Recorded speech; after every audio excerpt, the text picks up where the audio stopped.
দেবী দুর্গার 108টি অবতারের এক অন্যতম রূপ হল বিপত্তারিণী। দেবীকে কখনো দশভুজা রূপে পুজো করা হয়, আবার কখনো চতুর্ভুজা রূপে পুজো করা হয়। দেবী বিপত্তারিণীর উপাসনা করা মানে দেবী দুর্গারই উপাসনা করা। বিপদ থেকে আমাদের রক্ষা করেন সংকট নাশিনী দেবী বিপত্তারিণী।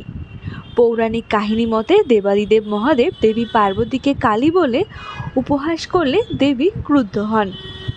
ক্রুদ্ধ দেবী তখন তপস্যা বলে নিজের কৃষ্ণবর্ণ রূপ ত্যাগ করেন।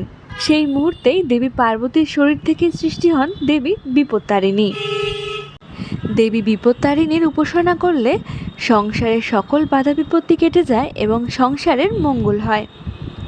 আষাঢ় মাসের রথ এবং উল্টো রথের মাঝের মঙ্গলবার এবং শনিবার দেবী বিপত্তারিণীর এই ব্রত পালন করা হয়।